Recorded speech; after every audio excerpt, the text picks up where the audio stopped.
Well, what a day it has been, and what an advertisement we have seen for Test cricket. We keep hearing that, oh, Test cricket's in danger and Test cricket might not survive beyond another maybe half a century, maybe even less. T20 cricket is the future.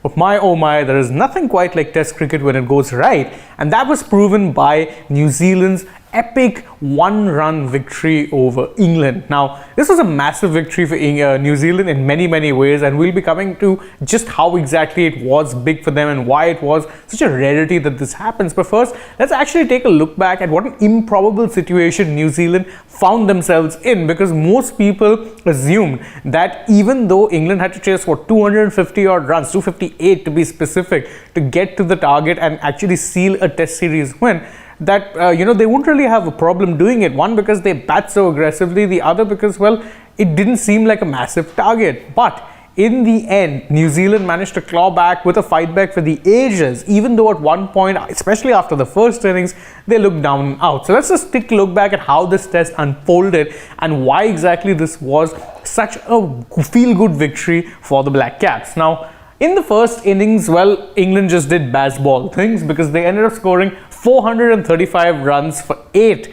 and then ended up declaring in 87.1 overs. Now, that is by no means a normal way of playing a test match. If you're getting 400 odd runs, normally you're taking a little longer than, less than a day's play. But England just doing England things. Harry Brook was the top scorer for them. He got 186. And Joe Root, he actually scored a 4 to bring up his 150, after which point England posted their declaration. For New Zealand, well, their bowlers ended up cutting rather sorry figures, and despite the fact that Matt Henry got a 4 the fact that he conceded 100 runs really says it all. And by that point, New Zealand were very much already on the back foot, because there was no way they could have gotten an innings lead at that point on. But even clawing down the deficit would have been a tall ask, especially considering it was still early on in the test match, and we know just how good England's bowlers are with that new red cherry. That was exactly what proved to be the case, as New Zealand, well, they were all out for 209 in just a little over 53 overs. Again,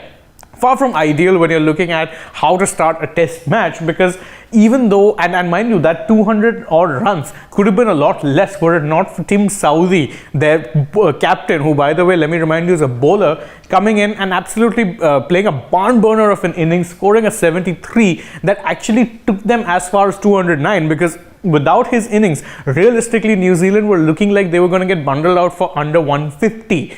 Now, Saudi's innings, coupled with a 38 from Blundell, and the fact that Tom Blundell was their second highest run scorer with 38, tells you all you need to know.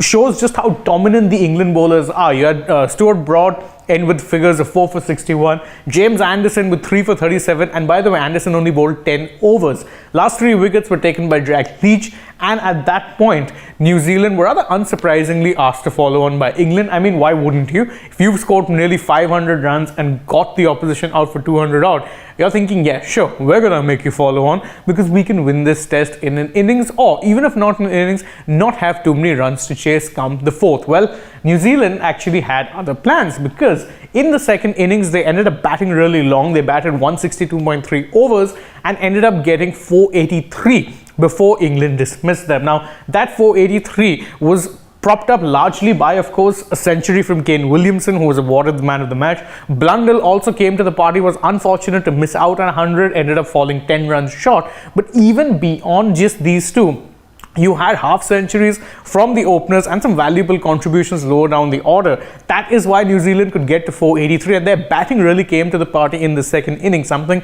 they miserably failed to do so in the first. And that can really be evidenced by the fact that Jack Leach, who got a 5 ended up giving away 157 runs and was actually the pick of the English bowlers. Beyond that, England's bowlers had a very forgetful time in the second innings, but even though they didn't really have the best of times, a target of 258, considering the firepower that England have in their batting, didn't seem like it was going to be a massive task, because, well, this is England we're talking about. This England team have been winning test matches for fun, and it did in fact seem like they were going to be doing the same here as well, and in fact inflict a first home series win on New Zealand since the 2016-17 season. Well, New Zealand had other ideas, because not only did they end up winning the match, they did so by the barest of margins that they could. They won it by 1 run. Now, there were a few key moments here, but first let's just quickly go over the scorecard. 256 all out for England, 74.2 overs.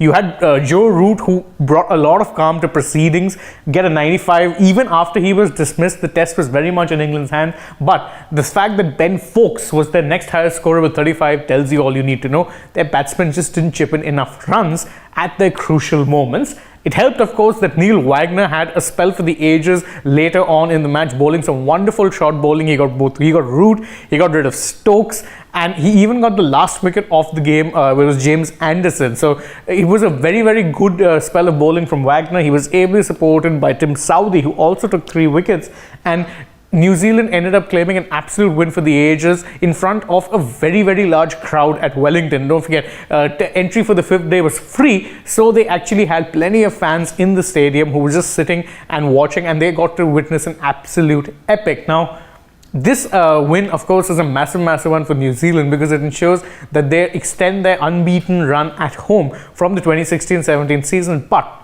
this is also one of the first times that England have come in such a situation and lost the test match. And it can be seen in many ways as revenge for New Zealand, because when England were, taken over as by Captain Ben Stokes and head coach Brendan McCullum, the first victims of what would become known as Bazball were in fact New Zealand. They toured England. They ended up losing all 3 test matches. And that was the birth, or really the genesis, of Bazball. Now, though, England have come to New Zealand, and despite the fact that they did actually steamroll them in the first test and were the better side for most of the second, they ended up losing by just 1 run, which just shows you what a wonderful game test cricket is, and why it is that you should never really give up, because when you have that much time, you can make miracles happen, and that's exactly what New Zealand did in this particular match. Thank you so much for joining us in this particular video. Again, if you enjoy our work over here at Sports Today, please don't forget to like this video, share it with your friends, subscribe to the channel, tap that bell icon, leave us a comment. How much did you enjoy this test match? And also follow us on Twitter, Instagram, and Facebook. And last but not least, don't forget to download the SportsTak app. Thank you all once again for joining us. I hope you enjoyed this video. And if you did, go ahead and check out some more videos that we may have done on the channel. We have lots more coming to you for you through the day. So stay tuned to us. For now, though, from my side, goodbye.